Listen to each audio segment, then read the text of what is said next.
Alright, I couldn't really find a whole lot of videos online that would be helpful to walk through this, and this is the second time that I have experienced this issue with this Jeep.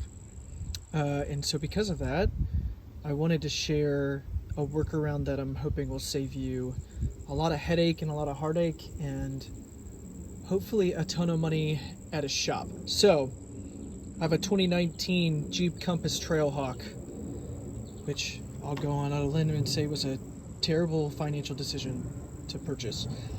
But I'm stuck with it until I have it paid off. So, this happened last year for the very first time, where get back to a car that only clicks, will not start, will not crank. And it sounds a ton like a starter, but of course you're going to check the battery first.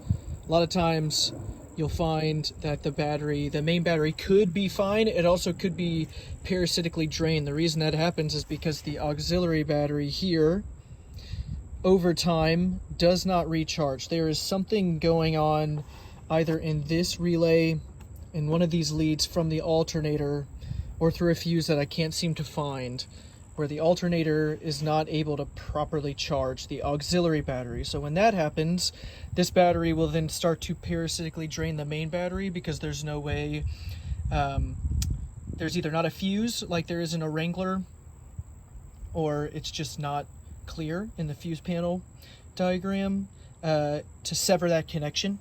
I believe there are ways to straight up sever it. I haven't done that myself. I'm looking to trade this in and get something a little bit less complicated. So that is typically what happens, which drains this main battery potentially, and it'll leave you, like myself last week, at a stoplight with a totally dead car that was working totally fine before that, with 0 warning lights. A lot of times when you fire up the car, you'll get a stop soon battery, or stop safely car will turn off soon, because the battery isn't charging. I think that's what the issue is. The funny thing is that's not typically a battery issue. A lot of times I think a lot of mechanics will tell you that's the alternator. But because these are special, that's not what I have found to be the issue. So, okay, I'm going to get back down to it. I think step one when you're diagnosing these problems is underneath this battery BCM, battery control module cover, you have your array of fuses for God knows what. I haven't really taken the time. And you have a hot lug here that will go to your starter and alternator.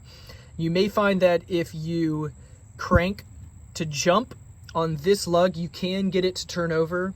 Although with a typical jump, that's not always happening, because you're not going to be able to use just another car's battery to start your car. The idea of a jump is it's supposed to help allow this to crank. What has happened to me twice now, and I promise you it's not the starter, because I took this entire thing apart to get the starter out, which is a disaster of a time, and probably a $3,000 shop visit if you take it there to find that it's totally working, is that this strip fuse is probably shot.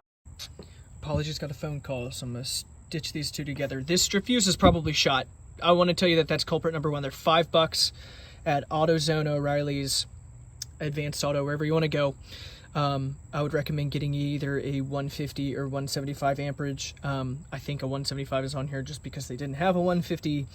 I am not enough of an electrician to know if that's going to cause issues down the road or cause this to not last as long. I don't really think it would cause issues, it just might not last. Or potentially allow a little bit too much of a load to go into the battery. So it could, if anything, damage your battery or fuse box. So in order to get that off, disconnect your negative lead. I recommend changing this for $5. Reconnect your lugs to the alternator and starter. Put it back in, see if you can get it to crank. If you can't, then I would argue that it is this auxiliary battery that is totally shot. It's an AGM, so a lot of times when they go below 50% charge, they're kind of dead. They are about $200 at O'Reilly's or wherever you want to find it, and they always come with a 1-year warranty. Luckily, I had done that last year, and this battery was still under warranty when this just happened, so was able to get that warranted out. And so for $5 and a little bit of heartache and frustration, I was able to get this to turn over. Always worth getting your batteries tested, checked, make sure that if they're drained, whether they're shot or not. And a lot of times your main battery might be dead, so I would recommend either a trickle charge, or you might potentially have to do all this and then still jump it. So that's just my 2 cents, guys, and hopefully this helps somebody. Thanks.